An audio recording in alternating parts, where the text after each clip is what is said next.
What's going on, everybody? I'm Sage. We just finished up the second Mythic Plus testing week, and we tested out the new Mythic Plus Dragonflight dungeon, which was Algeth'ar's Academy. And I want to go over all of the new dungeons. So what I'm going to do is I'm actually just going to show the video play of me doing this in Mythic Plus, and then go over not only the dungeon, but then things I've learned about Feral, things that I've tested, and kind of on a rotational basis, some of the things that I've been doing in here, as well as some of the things that we had to learn as a group inside it, inside the dungeon, to figure everything out. So I'll go over everything that I've learned inside the dungeon, as well as what I believe is a good way for Feral to play. The build I'm using in here, I will have it over the chat window, the chat box. It's going to be the one I had in my previous video. I call it the Carnivorous Instincts build because you're not going with Adaptive Swarm or Convoke. You're going with, full Carnivorous and then, full Apex Predator and Bleeds. So that is the build I'm going to go and show you guys. So let's go ahead and jump into it, and hopefully I can get through all of the information for you guys. So starting off inside this dungeon, there's going to be this little air bridge that you jump across. This bridge has caused a ton of issues several different times inside alpha and beta. The current one, as you will see here very shortly, is that it DCs people. So we're going to have 3 different individuals actually DC here, which is very common when you jump in here, especially in Mythic Plus. So they'll come right back and we'll get on with the dungeon. Right here you will see that I'm talking to a dragon to get a buff. The blue dragon is a mastery buff, which I believe mastery is the best one because it doesn't just give you a flat percentage like some of the other ones does. Like there's a crit one that gives you 5% crit. It's just 5% crit. This one actually gives you a certain amount of mastery points, and we scale very well with mastery. So if you're looking for the most bang for your buck, I think the mastery one's the go-to here. There is one that like increases your healing taken, so that like, tanks can get that one. There's haze. There's one for all the stats, and then there's the one for healing increased. So as we're going to start in here, I kind of want to go over a few things for Feral. One of the big things you're going to see in here is on this first pull, it's going to be a double up pull, and I'm going to pop my cooldowns because we'll have enough time to get it back before that first boss. But you will see that the Demon Hunter here is going to drop down. And the last time we did this dungeon, because this is the second time I actually ran with this group, besides the Demon Hunter was our tank, and the new tank is just a Demon Hunter friend, is threat. Threat is a huge issue. The Demon Hunter on this pole is going to die because of threat. And on the previous, several of the dungeons I've tested, Feral has a very hard issue with threat. And we used to have this in the past too, as well as like on single target bosses in Shadowlands, doing that big convoke spam. We had some pretty big threat issues. I remember on Guardian inside Sanctum of Domination, I would be able to do so much damage. I'd be able to pull it off of our raid tanks, which was hilarious. And so we have that issue. And I really wish that they would fix that and give us, they don't have to give us tricks. They don't have to even give us misdirect. I believe in the past we used to have an ability called Cower, which is kind of like a Priest Fade, I want to say, where it didn't give a misdirect, but it just lessened the amount of threat you generated, which would be phenomenal for us. I think that something like that coming back would be really cool. Obviously, very unlikely because we're doing really well as far as a spec, but there's a couple things here and there I really wish we had. And since Feral hasn't been very high inside the Mythic Plus scene, especially on like an AoE burst scene for a while, it hasn't really been something that's been brought up too much, and so I really wish that they would bring that back. You know, give us something to deal with that. Rogues have tricks.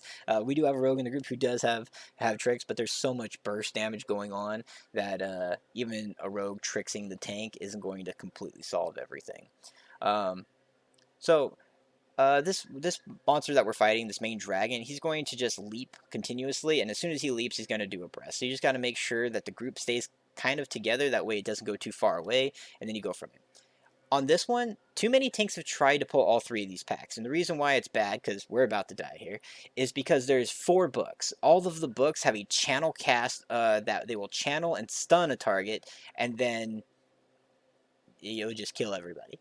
There's also so many swirlies and so many channels going out. There's so many casters that this triple pack pull is 100% doable if you have an AoE silence of some kind, if you have like a silent sigil, solar beam, or like AoE stuns, stuff like that. But obviously, this is just a pug group, and we weren't very coordinated with that. We did tell our we did tell our Death Knight that, you know, be careful with the books, and he thought that that translated to that we were all just going to be able to kill all the books very quickly. So he decided to pull it all. We had a good little laugh about that, but you don't want to pull all three of these groups unless you have that full silence, because it will just channel and stun everybody, and then you just start dying because it's going to channel and stun you, and then your swirlies are going to go out, you're going to get these mana bombs going out, and it's just not great. So it's completely doable, however, you just have to make sure you plan for it correctly. So we're going to sit here and we're going to wait just for a second, and then we're going to blast through all of this. So real quickly, I want to kind of talk over some of the things that Feral is trying to do inside its AoE. So we're trying to build up to our first Primal Wrath, right? So we're going to go in there, we're going to rake on 2 targets with double clawed rake. Then we're going to thrash, get that bleed across all the targets. Then we're going to swipe, because swipe's going to get that increased damage from us thrashing everything. That's why you want to make sure you thrash first. And then you're going to Primal Wrath. And then you want to actually build up as quickly as you can to another 5 points to get that second Primal Wrath on, because that first Primal Wrath didn't give you any of the tear open wounds damage. And if you do get a proc of Ferocious Bite from Apex, you do want to save it until you hit that second one, especially since you're going to build up to it so quickly, because you're going to overwrite it. So what happens is Ferocious Bite is giving you that Sabretooth value because you're getting a 25% increased damage to all of your rips across the targets, because your Ferocious Bite is AoEing, and every time it hits all the targets, you're getting 25% increased effectiveness across all of your targets, right? For 4 seconds. So you want to make sure that you're getting that second Primal Wrath up, and then bursting, and then pressing it. Here our Demon Hunter accidentally pulled the 2 guys on the side, so he's going to die, and then I'm going to end up taking threat. I'm going to run around and hopefully to get this tank to grab them up for me while this fight starts. Our single target is very decent. There is a trinket that I've been using previously. I didn't use it inside this one dungeon because I was trying to do more of a test out some haste builds. Eventually, I do actually end up swapping my stats completely to go full crit mastery and take off a lot of PvP gear with Verse. So this boss is going to pretty much shoot out these orbs, some of these orbs, all across the room. Each one of them will give you an increased stacking to arcane damage, so you want to make sure that the tank is typically getting it, and then you guys are just picking up one of them as it goes. That frontal beam is always pointed at the tank, so if the tank were to move around, it'd go after them. There's going to be mana bombs, which are placing all of these kind of circles on the ground, and then they're going to do arcane fissures, and this is just going to periodically put a fissure right at your foot, so you have to keep moving in order to not die to it. Here, our healer died, and we do not have a battle res because I just battle res the Demon Hunter.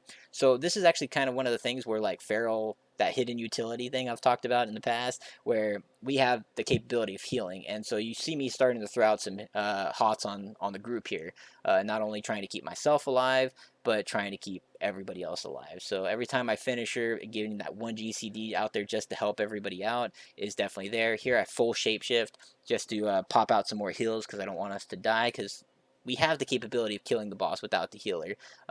However, we need to, you know, get a little bit more umph here. So I'm trying to make sure I pop it. I'm getting some refresh rejuvenations on myself, which is a phenomenal thing that, like, we're all doing our best to avoid taking as much damage. Obviously, Death Knight we don't really have to worry about because he's pretty much self-sustaining himself. I just have to make sure I'm healing myself as well as our other 2 DPS the best I can. Demon Hunters are pretty tanky, so they got a lot of leech, so we didn't have to worry about it too much, and we were able to do it without a healer, just getting a little bit of those regrowths out there, as well as we had Nature's Vigil and stuff going on. So, you know, don't, your predatory swiftness is always a great factor, and inside this build, you're actually not taking your survival instincts, so, like, using those regrowths is super optimum 100% of the time. So here you can see I'm jumping in there. I got that Primal Wrath going, and then we're going to get the second one on them as well as fast as we can. I did hit that Ferocious Bite before I got that second one up, which is not optimal because, see, now I'm sitting there with no actual increased damage until this one comes out, and by that time the pack's already dead. You're still doing good damage, but I could have optimized it a little bit more, and that's something that I'm still working on inside the rotation, is trying to make sure that you utilize the value. And if you have details like I do, you can check the aura for Sabretooth. It actually is an applied aura that you can track to see how much uptime you have on it. And my overall uptime on it is actually very, very bad because you're sitting there constantly overriding it because you're pressing Primal Wrath so much that every single time you're amplifying that bleed, you're actually just overriding it, which is kind of crazy because like Sabretooth and that ability is super good, except for there's so many times that you override it, and it's just like, all right, I didn't realize that at first. I didn't initially realize how much of that I was wasting. So if you guys are playing, make sure you guys keep an eye out on that. Take a look at your aura and see how much uptime you have on your Sabretooth aura, because it's not going to apply to all your rips, right? It's not something that's like, oh hey, here's the buff and you're just gonna have it for forever. It's I'm going to amplify all of your rips after I hit it for 4 seconds, and then if you within those 4 seconds press Primal Wrath again, then it's gone. So there are times where like you'll get a proc and you'll hit Ferocious Bite from your proc and then hit Primal Wrath immediately afterwards, and you just literally wasted it. So you have to make sure that on those you're hitting that Primal Wrath before you hit those procs of Ferocious Bites. Is kind of what I'm getting at. Is what I've kind of noticed anyway. I figured it out, and you want to try to get as much uptime. So even if you get double procs, you don't want to immediately hit your double procs. So like if you were to hit Ferocious Bite from an Apex proc and then you get another proc immediately, you don't want to actually hit it immediately because you want to like wait a second or two. That way you can continue on the duration of that increased 25% effectiveness from your Sabretooth aura. So that's a big thing. This boss right here, he's a mini boss. You actually don't need to get out when he does the big push. You just have to make sure that you're not going to fly off the edge, which you can charge back. You can skull bash back. You can charge back. It doesn't actually do a ton of damage. I am LOSing it around these pillars. You don't have to, though. What does a ton of damage are these tornadoes. The tornadoes are 100%. You have to avoid them. They do some massive amounts of damage. And there are times where, like, I was like, oh, I'm just going to stay in, and I got knocked, and I went to go charge back in. I charged right back into a tornado. So you have to make sure that you're, open for it. As well as on that one, the previous pack I full sended my Berserk again, but on that one you can full send pretty much all the rest of the stuff that you have because you have a ton of trash right here, a whole bunch of birds that take a little bit of time to kill before the next boss, so you're gonna get everything back up. Like I already have Berserk back, Feral Frenzy is already there, so on and so forth. Once again, this is another thing where like you're starting to attack stuff as it's coming out, so it's periodically coming in. So just be careful of your threat and your aggro there. I got that Primal Wrath up, and then I Ferocious Bite, but then I Feral Frenzied and got another quick 5 combo points, and I Primal Wrath, which just completely took off that Sabretooth buff. So that's another, like, still working on trying to do it because it's hard because like, do you want to waste the proc? Do you not want to see, like, right there is good. I got a Primal Wrath on everything. I hit that proc. It lasted for more than 4 seconds. There we go again. That's the way you want to do it. Hit that Primal Wrath and then hit the Apex proc. That way you get that full duration without overwriting it or any chance of overwriting it, so that you can keep up the damage that you wanna pump out there. And that's probably the biggest optimization I would say, and this is for all specs. Every spec for AoE is going to have that same functionality. Feral Frenzy, for me, I am enjoying it, and I don't typically enjoy it because I thought that not that I thought, but it's on a 45-second cooldown, so you don't get to use it all that often, and it's not as strong as some of our other single target stuff. However, it's combo point generation to get us to that, especially on the initial setup to getting our rip and tear for our second Primal Wrath going is phenomenal to actually get that stuff going. So like you jump into a pack, you rake, thrash, swipe, you place on your first Primal Wrath, then you Feral Frenzy, get up to that 5 combo points, immediately press that, and hopefully you got a proc of Apex. So as soon as you Feral Frenzy into a Primal Wrath that gives you your tear open wounds and your rip and tear buff, then you can immediately Ferocious Bite, which gives you all that amped up increased rip damage across everything, as well as you're getting all that duplicated dots and ticks and so on going on. So that's the big thing to keep in mind for Feral, in my opinion, right now, is that's where the big min-maxing is going to come, is looking at that. And I'm going to figure out a way to, and it shouldn't be hard, to just have the aura buff of Sabretooth kind of just show. So going on to this boss is actually currently bugged because his mechanic is that he's going to have these orbs like you just saw us, and you put them all on one side. He's going to have these two sides that pop up, and you want to take the orbs and you want to place them in there. Putting the first three starts it, and that's what that fire AoE was because we put all three of them on the fire side, which is the first one that's always active currently. He's going to do this deafening screech, which these circles around you, you do not want to overlap them because they will just annihilate you guys. So like melee, definitely want to make sure that they're spread, as well as his hitbox is wonky. Currently it's wonky because if you get too far away from him, you just can't hit him. And Feral has that extended melee range, but you have to. His hitbox is smaller than what it seems for being such a big bird. But here you see that some of the group is going and already throwing them into the sides. And when they do this, you can start activating the next phases, but if you put too many, you can activate too many of the phases. This is a group that I've done it with before though, so they know that we're not going to immediately start it off. We want to get him down before we go and start chucking him. A lot of groups currently on here will just start full sending it and keep throwing orbs, and when they keep throwing orbs, you're going to have all these fire swirlies come down, which are going to happen right now, as well as you're going to get the air push from the other side, as well as tornadoes all over the place, all at the same time, while the boss is doing his AoE frontal, doing his screech, all that kind of stuff. And it's too much. It's not the way that the encounter is meant to be, so you have to make sure that you're monitoring how much of this you're doing currently. And we don't know if it's like intent. It definitely seems like it's a bug because you can just giga screw the entire group if you keep placing orbs.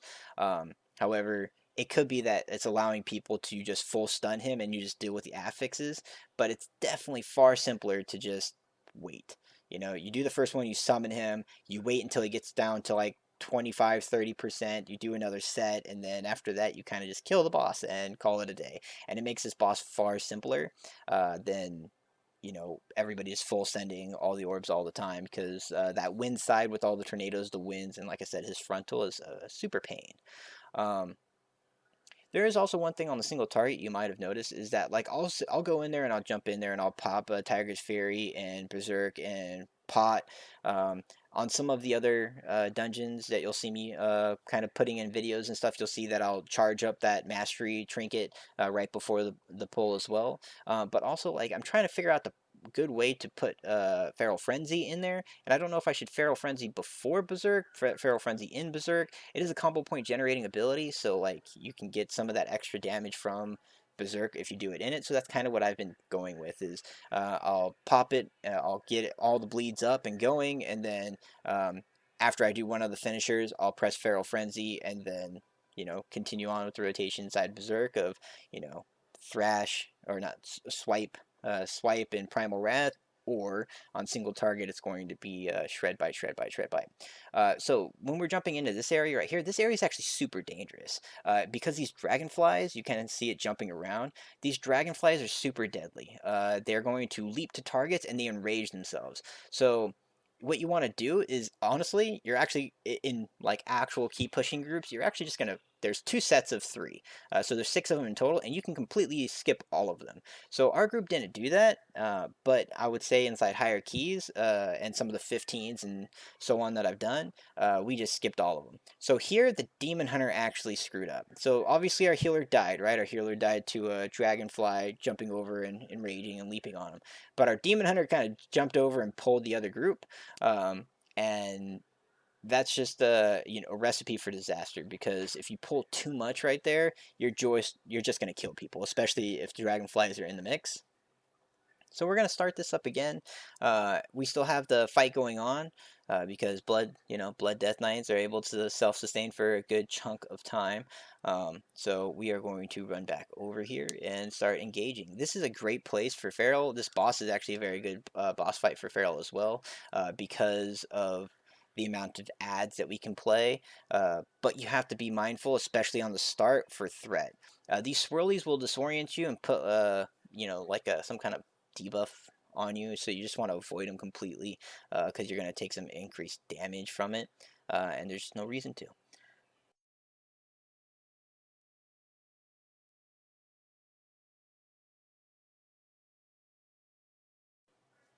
So jumping over here, we're going to leap in, and then we're going to get to the main center of the group, put that Primal Wrath on, and now we're going to build up, and there goes a Primal Wrath again, getting out of the way.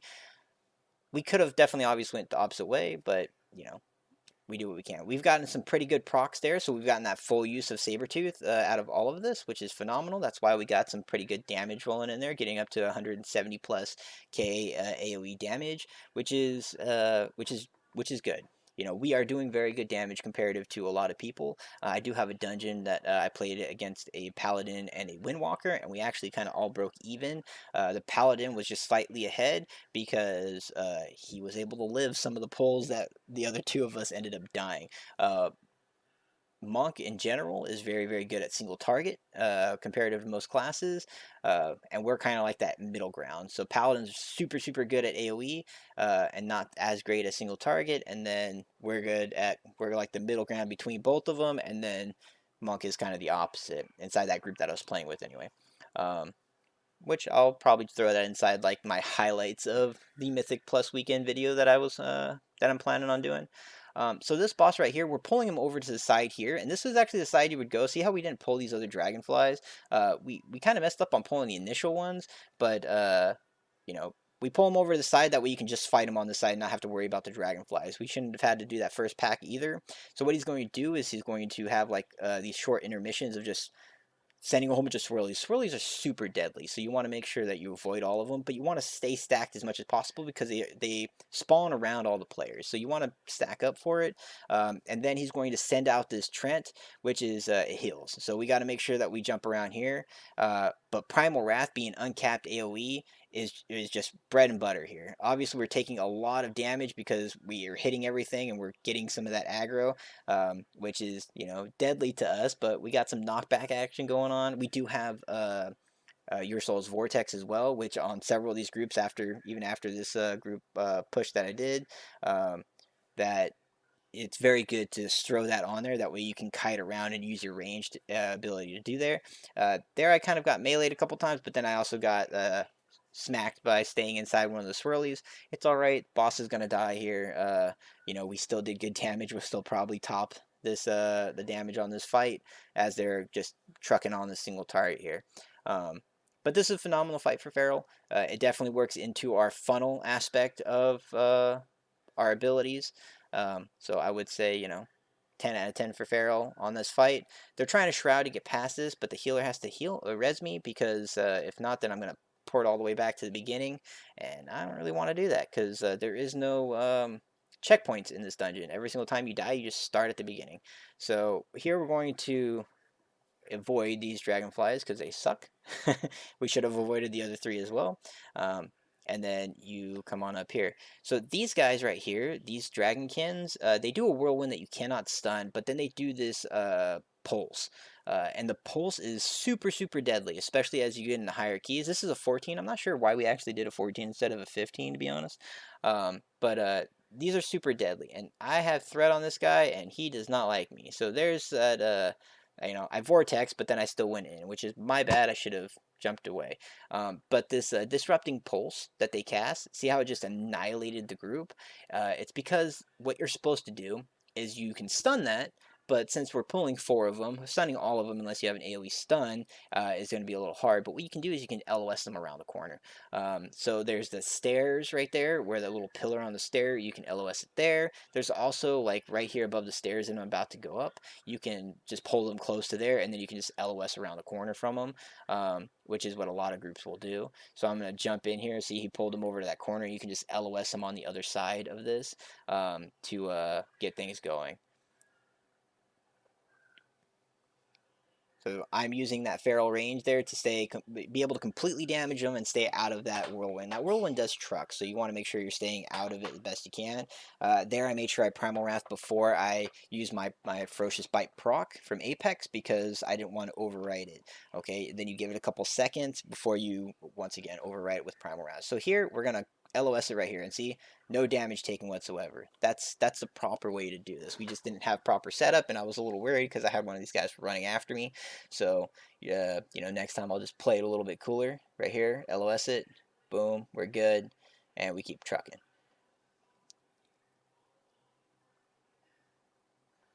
After that, when we come up here, the center guys are casters. So you have the pulses and whirlwind, and then you have the middle guys that are going to do casts.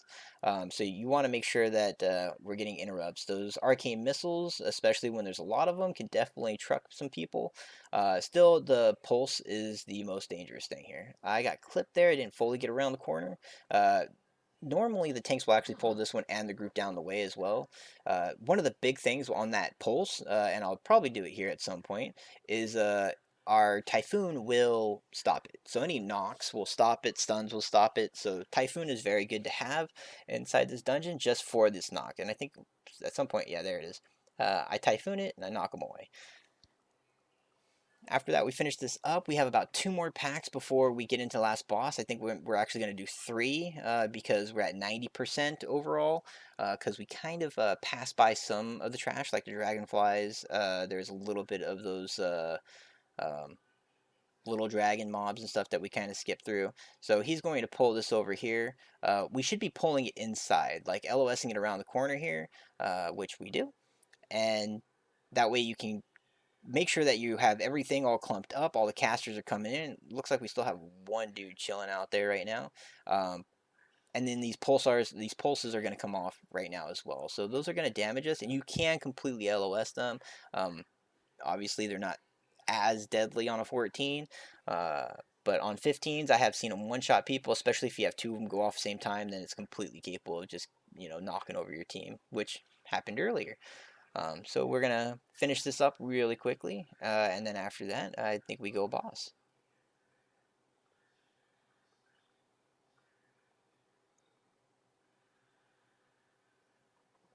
One of the other things I want to point out is that my Shift F key, which you guys can see on my keybinds, that's the Inferno Trinket from for the Dark Moon Fair, which is super strong for some initial burst damage. It's single target, but it's still very good. So we're gonna go in here. We went in full combo points, so we were able to, pop Berserk, pop our Inferno Trinket. We did our Feral Frenzy, so we have some pretty good burst single target damage here. Single target damage, typically, if you're doing around that 45-50k single target, you're doing pretty good, which obviously we're going to drop down here. After our initial burst, we're going to drop down. But typically, if you're doing in that 45-50k on average for single target, is not too bad from what I've seen. Um, you know, and hopefully we stay around there. Obviously, a lot of times people get around to that 40-ish marker, and that's just, getting experience while playing and figuring out the ins and outs. So this boss will do a couple things. He'll put a mana bomb on people. You can run out and place that bomb, like that bomb that's on the ground right there. The more things you get hit by, the more of those that you're going to generate, which means that you just want to try to dodge everything that you can. Here I got a bomb. I'm going to run out with it. That way it doesn't hurt anybody. Get it out of the way. And then he does a suck where he's going to suck everybody in, and then you just have to run out of that. He does a frontal as well, that he'll just aim in a random direction at a player. It's not always at the tank. But the objective here is dodge everything that you can, as well as get the mana bombs out of the area so that you can keep damaging the boss, because those are going to fill up the room very quickly. And if you keep getting hit by stuff, you're just going to generate more and more and more of them.